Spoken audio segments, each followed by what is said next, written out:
Buenos días, queridos hermanos y amigos. Nos encontramos en el Centro para la Excelencia Familiar, donde nos dirigimos a ustedes para estudiar la palabra del Señor. Hoy es el día que hizo el Señor para que nos gocemos y nos alegremos en Él.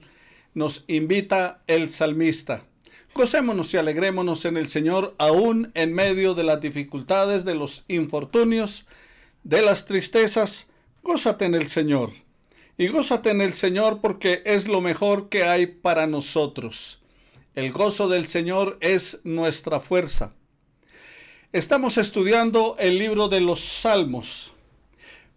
Pero antes de estudiar el libro de los Salmos, vamos a buscar en nuestras Biblias el Salmo 22, el Salmo de la Cruz, y tengamos una palabra de oración para poner este servicio en las manos del Señor. No se te olvide que estamos en santel.info y también puedes escuchar el estudio bíblico y la predicación de la palabra del Señor después en YouTube, Santel TV, y en YouTube, Centro para la Excelencia Familiar. Después de terminado el estudio tendremos un tiempo de alabanza. No te desconectes y seguirá la predicación de la palabra del Señor. Nuestro tema para hoy en cuanto a la predicación de la palabra del Señor es acerca de los hábitos de Jesús, la crítica, cómo Jesús enfrentaba la crítica y cómo podemos hacerlo nosotros. Entonces, abre tu Biblia en el Salmo 22, el Salmo de la Cruz, y vamos a buscar las joyas que tiene este salmo. Pero antes, Padre del cielo, te imploramos en el nombre de Jesús que extiendas tu misericordia sobre la vida de la iglesia, sobre nuestros hermanos del Centro para la Excelencia Familiar. Tu bendición sea sobre todos y cada uno de ellos. La misericordia y el amor les acompañen en todo tiempo. Aquellos que en este momento tienen problemas de salud, pasa tu mano sanadora y divina sobre sus cuerpos. Restáurales y glorifícate, Señor, en la vida de ellos. Eterno Dios, obra en el cuerpo de Miriam Uzcategui. Sé sanándola totalmente, Señor, de cualquier enfermedad, de cualquier problema. Que no haya nada, Señor, que dañe su cuerpo. Y también sánale, Señor, emocionalmente del dolor, la tristeza, la soledad que vive en la actualidad, junto con su hija Diana, a la partida de su esposo. Pero te pedimos en el nombre de Jesús, Señor, que no les faltes con ningún bien, que tu amor esté sobre ella y sobre todo que el bálsamo refrescante de Jesús aliente su vida y sánale para gloria de tu nombre. Te damos gracias, eterno Padre, por todos y cada uno de los que nos están escuchando, por sus familias, y su familia extendida, no solamente los que van a la iglesia, sino también a los familiares que ellos les están compartiendo estos mensajes. Permite, eterno Dios, que la palabra tuya los edifique, los transforme, cambie sus vidas y lleguen a vivir para ti y a glorificar tu nombre. Esas gracias te damos es en aquel que lo hizo posible, tu Santo Hijo Jesús, porque Él nos redimió, nos limpió de toda maldad, nos ha perdonado el pecado y nos ha hecho reyes y sacerdotes para alabanza y gloria de tu nombre. En Cristo Jesús estamos agradecidos por tu favor. Amén y amén. Salmo 22 de la palabra del Señor. Los biblistas, queridos hermanos y amigos, dicen que este salmo fue escrito por un hombre enfermo, moribundo, también perseguido por sus enemigos que eran crueles y le estaban afectando, como dice en el Salmo 35. Este salmo es un canto de angustia personal. Y estos cantos de angustia personal se encuentran en el Salmo 22, en el Salmo 42, Salmo 43, Salmo 51 y Salmo 109 de la palabra del Señor. En la mayoría de los casos, los salmistas estaban vinculados al sufrimiento personal. enfrentándolo en la soledad, lo que siempre ha constituido la consecuencia importante de un corazón que se encuentra quebrantado, dolido por alguna situación que nos acontece, como la pérdida de un ser querido. En la mayoría, mis hermanos, entonces vemos que los salmos están hablando acerca de la vivencia personal que tiene el autor. Por lo general, en el momento del sufrimiento, no se sentían tan solos cuando clamaban al Señor a través de estos poemas. Los poetas afirmaban su dependencia absoluta de Dios, aunque empezaban con gritos de angustia. Ustedes han podido observar en el estudio de los salmos que comienza con mucha angustia, con queja, pero termina en alabanza. Entonces, ellos afirmaban que dependían totalmente de Dios, aunque al inicio manifestaban la angustia, no dejaban de expresar la fe, esa fe triunfante antes de terminar sus oraciones. Los poemas seleccionados que representan angustia personal venían de personas ansiosas, perplejas y doloridas.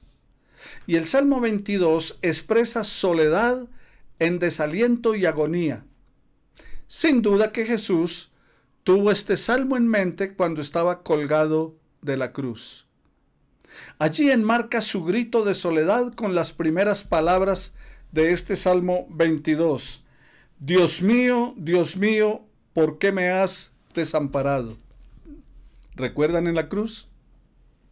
Bueno, el versículo 1 de este salmo comienza así. Y en el Salmo 42 y 43, que forman un solo canto, es probable que el poeta haya estado lejos del templo e imposibilitado de ir a él. Y entonces, al no poder asistir al templo, como estamos en este tiempo, se sentía alejado de Dios y ridiculizado por causa de su fe. Él anhelaba la presencia del Señor, pero como no podía asistir al templo, como estaba imposibilitado para ir, entonces se sentía alejado del Señor. Pero termina su canto afirmando la esperanza que tiene en Dios. Y el Salmo 51, que forma parte de estos libros de cantos de angustia, es un clamor por el perdón. Y el 109 es una oración, pero con la súplica de un poeta que está disgustado. Este salmo expresa ira en desenfreno contra aquellos que le estaban oprimiendo. En forma colectiva, estos salmos 22, 42, 43, 51 y 109 nos dan una amplia visión, una visión balanceada de lo que es el sufrimiento personal y de la forma en que ellos, los autores, inspirados por el Señor, abordaron la situación. El Salmo 22 es considerado como uno de los cantos de angustia personal y forma parte de los salmos llamados mesiánicos, o sea, los salmos que se refieren a Jesús. El siervo sufriente del cual nos habla Isaías en el capítulo 53. Aquí encontramos en este salmo a nuestro bendito Señor y Salvador, casi en cada sílaba de los salmos. Este salmo se lee más como una historia que como una profecía sobre Jesús. Parece como que si el sufriente divino lo recitara él mismo durante su agonía en el momento de la crucifixión, porque comienza como les leía: Dios mío, ¿por qué me has desamparado? En otras palabras, ¿por qué me has dejado solo? Y en el original termina, según algunos eruditos, diciendo consumado es. O sea, usando la palabra teletestai, que quiere decir está cancelado, está pago. Este salmo inicia con las palabras que Jesús vino a usar siglos más tarde para expresar la angustia de su alma. Dios mío, ¿por qué me has dejado solo? ¿Por qué me has desamparado? Este presenta el cuadro de las horas más tristes de nuestro Señor Jesucristo. Es el registro de las palabras de moribundo, es el recipiente de sus últimas lágrimas y el memorial de las últimas voces que él dijo. El bosquejo de este salmo, o sea, cómo está organizado. Número 1, la primera parte de los versículos 1 al 21 puede ser dividida en 3 partes. Una es petición de ayuda, seguida de una afirmación de fe y de alabanza. Versículos 1 al 5, 6 al 11 y 12 al 21. O sea, dividido en 3 partes. Petición de ayuda, afirmación de fe y alabanza. Número 2. En la segunda parte del Salmo, versículos 22 al 31, recuerde que estamos en el Salmo 22, el salmista promete alabar a Dios en culto público, versículos 22 al 24, y ofrecer sacrificios de gratitud en el templo, versículos 25 y 26 de la palabra. En la tercera parte, termina afirmando que el Dios de Israel domina el mundo entero, versículos 27 al 31. En los versículos del 1 al 19, está presentando el sufrimiento del poeta. Al acercarse al borde de la tumba y experimentar una absoluta desesperación, él aquí presenta la condición en que está viviendo. Ya en los versículos 20 al 31, la desesperación que tenía ha pasado. Y ahora el poeta expresa su confianza en cuanto al futuro. El asunto principal del Salmo consiste de esos 2 temas. Hablar acerca de la desesperación que ha pasado, que ha vivido, y la confianza que ahora tiene en el futuro en las manos de Dios. La primera parte de este salmo se cita varias veces en los evangelios, pues sus expresiones de dolor y de desesperación se aplican muy bien a los sufrimientos de Jesús en la época de su pasión y muerte. Tenemos aquí entonces en este salmo los sufrimientos de Cristo. Y ciertamente también tendremos la gloria que ha de venir después de lo que él vivió. De los versículos 1 al 8 hay quejas de que él es abandonado y desatendido, cuando había confiado en la liberación. Y de los versículos 9 al 21 hay una reconvención del favor pasado y el extremo de sus sufrimientos. En los versículos 22 al 31 hay unas exclamaciones de alabanza al comenzar a disiparse la nube que le está atormentando. Está a salvo. Fue un bálsamo para el corazón traspasado de Jesús. Y cuán precioso es para aquellos que beben de su copa. Comienza entonces con el versículo 1. Vamos a ir mirando, a desglosar lo que dice este Salmo 22. En el versículo 1. Dios mío, ¿por qué me has desamparado? ¿Por qué estás tan lejos de mí? ¿Por qué estás tan lejos de mi salvación y de las palabras de mi clamor? También lo puede encontrar en Mateo 27:46 y Marcos 15:34. Igualmente en el Salmo 74:1. Palabras dichas por nuestro Señor después de que las tinieblas habían durado por 3 largas horas. El Padre era su Dios, y era su Dios todavía, pero estaba como escondido. Dios estaba tan cerca y era tan tierno como siempre, pero Cristo en ese momento, en su conciencia humana, estaba cargando el pecado de todos. el que no conoció pecado, por nosotros fue hecho pecado. La maldición del pecado estaba sobre él por nosotros. Él había perdido el gozo de la presencia del Señor. Isaías 59:2. Pero vuestras iniquidades, dice la palabra en Isaías 59:2, han hecho división entre vosotros y vuestro Dios, y vuestros pecados han hecho ocultar su rostro de vosotros para no oír. Y en ese momento Jesús era hecho pecado por nosotros, entonces el Padre tenía que apartarse de él. Y por eso la exclamación, ¿por qué me has abandonado? Desde la eternidad, desde el comienzo de la creación, Dios el Padre había estado con el Hijo con el Padre, en completa unidad, en completa comunión. Pero ahora hay una ruptura a consecuencia de que Dios perfecto, puro, santo, no puede habitar con el pecado. Y en ese momento Jesús tiene encima de él, sobre su vida, el pecado de toda la humanidad. Y Dios tiene que apartarse. Allí en el versículo 2, entonces dice el salmista: Dios mío, clamo de día y no respondes, y de noche no hay para mí reposo.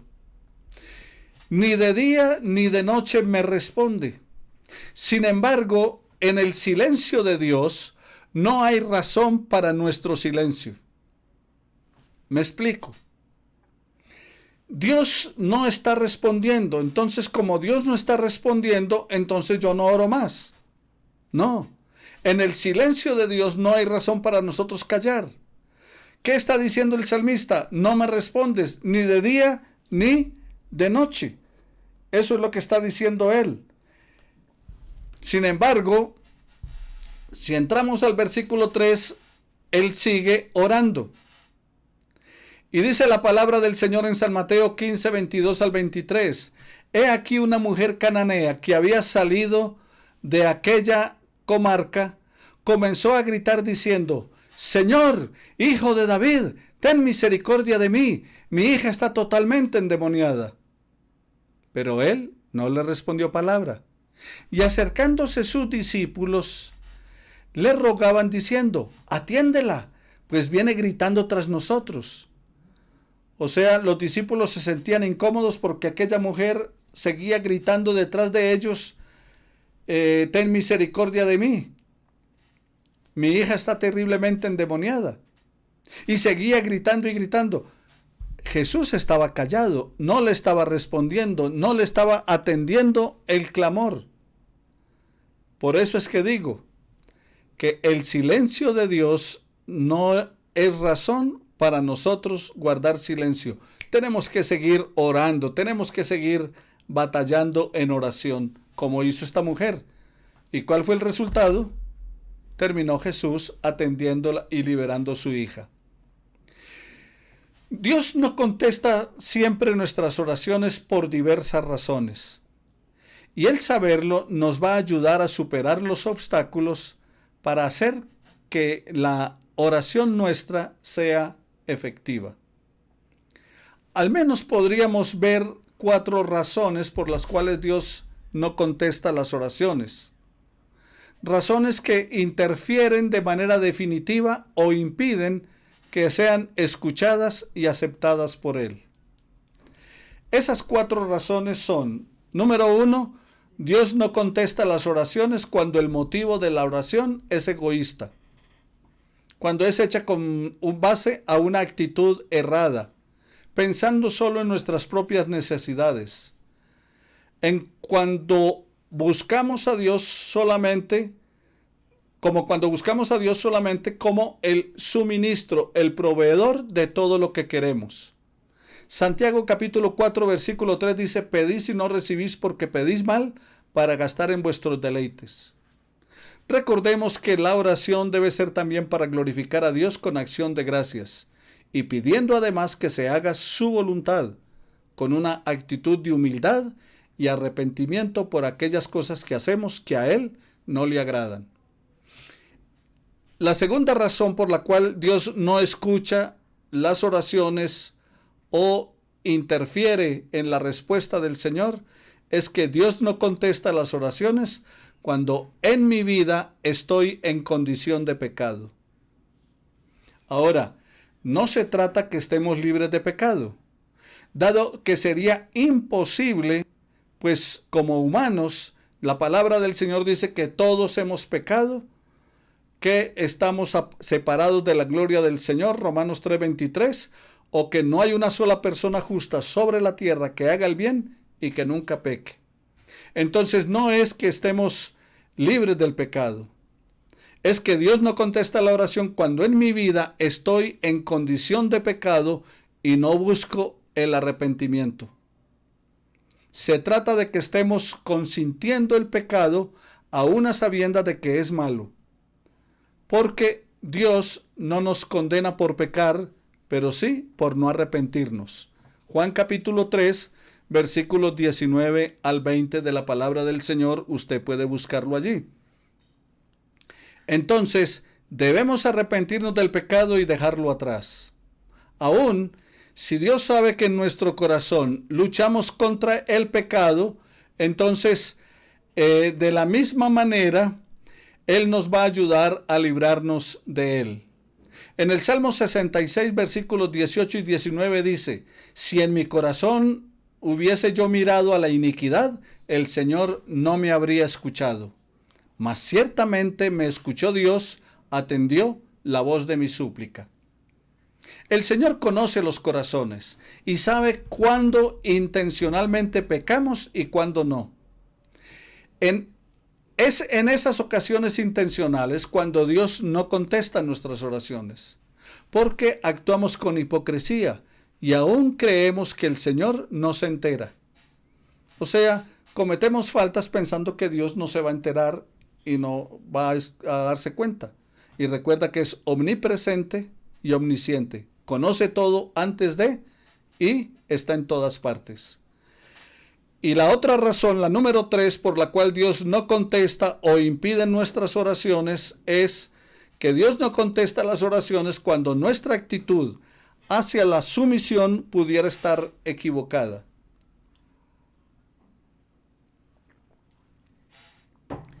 Vivir en sumisión es ser obediente a su palabra y hacer lo que le agrada a Dios. Así pues vemos cómo la sumisión y la sujeción total al señorío de Cristo no es opcional. La sumisión y la sujeción al señorío de Cristo es obligatoria. Primera de Juan capítulo 3 versículos 21 al 22 nos dice lo siguiente: si nuestro corazón no nos condena, confianza tenemos en Dios, y cualquier cosa que pidiéremos la recibiremos de Él, porque guardamos sus mandamientos y hacemos las cosas que son agradables delante de Él. Esto se refiere a que debemos estar en paz con Dios, obedeciendo sus mandamientos y actuando bajo sus principios. Y la cuarta razón por la cual nuestras oraciones son impedidas o Dios no las contesta, es que Dios no contesta las oraciones cuando no estamos en paz con nuestro prójimo. Porque Dios nos exige estar en paz con todos, para poder estar en paz con Él. Dios quiere que perdonemos a aquellos que nos ofenden y que solucionemos cualquier malentendido con nuestros semejantes, porque es nuestra relación con los demás la que determinará la calidad de mi relación con Dios. En 1 de Juan 4:20 dice: si alguno dice que yo amo a Dios y aborrece a su hermano, es mentiroso. Pues el que no ama a su hermano, a quien ha visto, ¿cómo puede amar a Dios a quien no ha visto? Porque nuestra relación con Dios solo puede medirse con base a nuestra relación con nuestros semejantes. Así pues, una vez conocidas las razones por las cuales Dios no contesta nuestras oraciones, será fácil superarlas y así lograr oraciones eficaces y productivas en nuestra relación con Dios. El Salmo 22 continúa diciendo allí en el versículo 3: pero tú eres santo, tú que habitas entre las alabanzas de Israel. aun cuando la oración no es inmediatamente contestada, no hay una acusación de parte del salmista ante Dios por el que no le ha contestado. No hay una acusación formal sobre el carácter de Dios. Las alabanzas de los santos son el trono del Eterno. Dice que aunque él no lo está escuchando, no lo ha escuchado, en el versículo 2, en el 3 dice, pero tú eres santo. Aunque no me escuches, sigue siendo santo. Y aunque no me escuches, tú habitas en las alabanzas en medio de tu pueblo. Por lo tanto, mis queridos hermanos, las alabanzas de los santos son el trono del Eterno. La santidad es una cualidad de Dios que indica que Él está sobre todas las cosas y es libre de mácula o pecado. Salmo 78, 41, Salmo 96, 9, Salmo 97, 12, Salmo 99, 5 y 6, Salmo 111, versículo 9. Dios, nuestro Dios, exige que sus adoradores también sean santos, o sea que nosotros seamos santos. Lucas capítulo 11, versículo 44 al 45, Salmo 16, 3 y Primera de Pedro 1, 15 al 16. Continúa entonces en el versículo 4 y 5 diciendo el salmista, nuestros padres confiaron en ti y tú los libraste. Clamaron a ti y fueron librados. Confiaron en ti y no fueron avergonzados. La importancia que tiene nuestro testimonio como padres. La importancia que tiene tu testimonio en la vida de tu familia. Aquí podemos hacernos la siguiente pregunta. ¿Es este el aspecto prominente de mi carácter que van a recordar mis hijos? O sea, lo que yo estoy viviendo como cristiano, lo que estoy viviendo como pastor, lo que estoy viviendo como hijo de Dios, para mi esposa y para mis hijos, ¿realmente de testimonio? Ellos al verme cómo vivo, cómo actúo, qué hago, estarán pensando, sí, mi papá es un verdadero cristiano. O por el contrario, estarán pensando, predica pero no aplica. Entonces, aquí está nuestro testimonio como padres. Note lo que el salmista está diciendo. Nuestros padres confiaron en ti y tú los libraste. Clamaron a ti y fueron librados. Confiaron en ti y no fueron avergonzados. Los padres del salmista conocían a Dios personalmente. Tenían una experiencia con Dios. Dios había respondido a sus ruegos y les había bendecido. Y en ese tono de ideas, en eso que está planteando, entonces el salmista dice, así como a ellos tú les respondiste, porque confiaron en ti, también respóndeme a mí. Nuestra fe, mis hermanos, pregunta, ¿nuestra fe está siendo de influencia en nuestros hijos? En el versículo 6 al 10 dice el salmista que es gusano y no hombre. Esa expresión se encuentra en Job 25:6 y en Isaías 52:14. O sea, en la desesperación del salmista, porque no está recibiendo la bendición divina, la bendición de Dios, entonces está diciendo al Señor, bueno, que Él es como un gusano. Ojalá no tengamos que pensar así de nosotros. Él dice, soy un gusano y no hombre, oprobio de los hombres y despreciado del pueblo. Entonces, mis queridos hermanos, allí en la palabra del Señor, nosotros encontramos un pesimismo del salmista. Pero en el versículo 8 y 10 de la palabra, entonces dice, se encomendó a Jehová, líbrele él. También está diciendo que la gente se está burlando de él, de lo que él está haciendo y de lo que está viviendo. Entonces, está diciendo que Dios no atiende sus peticiones de ayuda como le atendió a sus antepasados. En el versículo 4 y 5. Ahora, recordemos esto, queridos hermanos. El trato de Dios es individual. No hay garantía que por haber respondido a tus padres favorablemente, también lo tiene que hacer contigo. No. Tu fe debe ser personal, tener un encuentro con Dios. ¿Cómo es tu fe? ¿Cómo es tu relación con Dios? Porque esto no es colectivo. Y Dios tiene hijos, no nietos. Pablo le dice a Timoteo que la fe que hay en ti, que estuvo primero en tu abuela Loida, en tu madre Eunice, pero dice, la cual también habita en ti. O sea que Eunice tenía fe, la abuela, Loida tenía fe, Eunice tenía fe, la mamá, y él también tenía fe. Cada uno de nosotros debe tener fe en Jesucristo como Señor y Salvador. Versículo 7, dice la palabra del Señor, todos los que me ven me escarnecen. Salmo 31, versículo 11, Isaías 53, 3, Jeremías 20, 7. Lucas 23, 31. Dice que todos los que lo ven lo escarnecen y menean la cabeza. O sea, están con un gesto de burla. Salmo 109, versículo 25, Mateo 27, 39. Sus mismos enemigos habían afirmado que ¿dónde estaba Dios con ellos? Si se encomendó a Dios, líbrele él. ¿Se acuerda de Jesús en la cruz? ¿Qué era lo que decían? Si es el Hijo de Dios, entonces que baje Dios y lo libre. Que Dios lo salve. Queridos hermanos y amigos, él se encomendó a Dios y ellos usaron esto como una burla. Pero el siervo sufriente lo convirtió en una oración. Desde su nacimiento él había sido cuidado por Dios. ¿Podía Dios abandonarlo ahora? No. Él se encomendó a Jehová, confió en el Señor. Entonces dice de los versículos 9 en adelante, pero tú eres el que me sacó del vientre de mi madre. O sea que el salmista está diciendo, desde antes de nacer, Dios ya estaba conmigo. Desde antes de nacer, Dios estaba contigo. Lo que estás viviendo ahora, sufriendo ahora, padeciendo ahora, no es ajeno para Dios. Él sabe, te conoce y tiene la bendición para ti.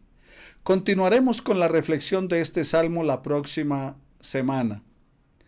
Pero mientras tanto, léete el salmo completo, el Salmo 22, y mira también en los evangelios, en la semana de pasión y muerte de Jesús, para que encuentres allí cómo se está refiriendo paso a paso a lo que Jesús hizo por ti y por mí.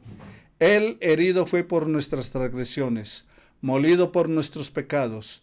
El castigo de la paz fue sobre él, y por sus llagas fuimos nosotros curados.